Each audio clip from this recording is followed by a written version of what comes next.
Le chapitre 3 de la Bhagavad Gita, intitulé Karma Yoga, explore l'importance de l'action juste et désintéressée.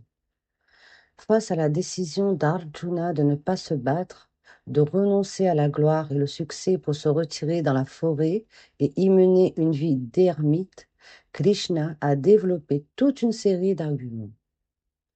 Krishna enseigne à Arjuna que l'inaction n'est pas une solution et que chaque être doit accomplir son devoir sans attachement au résultat. Voici un résumé intégrant des dialogues pour capturer l'essence de ce chapitre.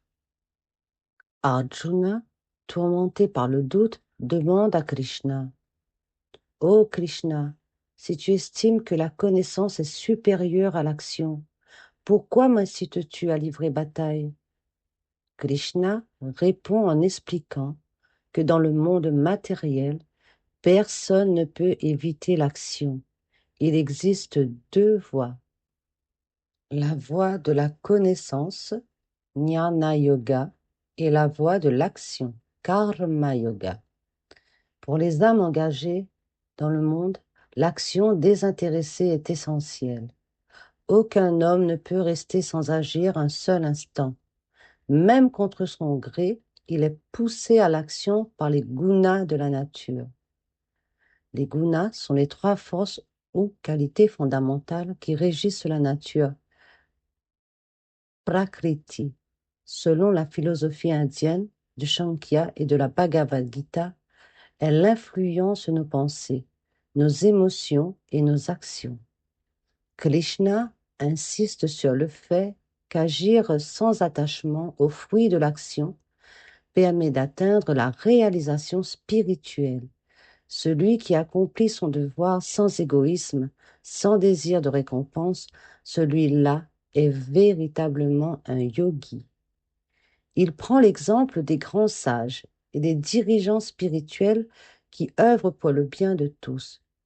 Le sage agit non pour lui-même, mais pour guider les autres par l'exemple. Krishna enseigne que tout acte doit être accompli comme une offrande au divin. Consacre-moi toutes tes actions et détaché de tout désir personnel. Combat sans être affecté par le succès ou l'échec. Retenons les leçons essentielles du chapitre 3.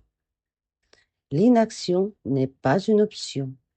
Tout être est contraint d'agir dans ce monde. Refuser d'agir ne conduit pas à la libération. L'action sans attachement libère. Le détachement des résultats élimine l'angoisse et l'égoïsme. Agir pour le bien collectif. Les sages et les dirigeants doivent agir pour guider les autres et non pour des gains personnels. Offrir ses actes à l'absolu. En dédiant chaque action au divin, l'individu s'élève au-delà du karma. Ce chapitre résonne profondément dans la vie quotidienne, nous rappelant que nos actions, lorsqu'elles sont accomplies avec conscience et détachement, deviennent des voies d'élévation. Dans le dernier vers du chapitre 3, Krishna met en garde Arjuna contre les désirs et l'illusion qui obscurcissent l'intellect. Ô Arjuna, maîtrise les désirs qui sont nés de la passion et détruis l'ignorance par la lumière de la connaissance véritable.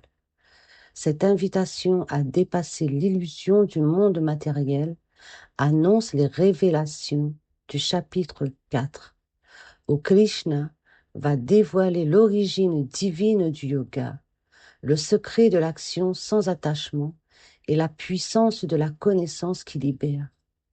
Il explique comment il a transmis ses enseignements aux générations précédentes et révélera la nature transcendante de son incarnation.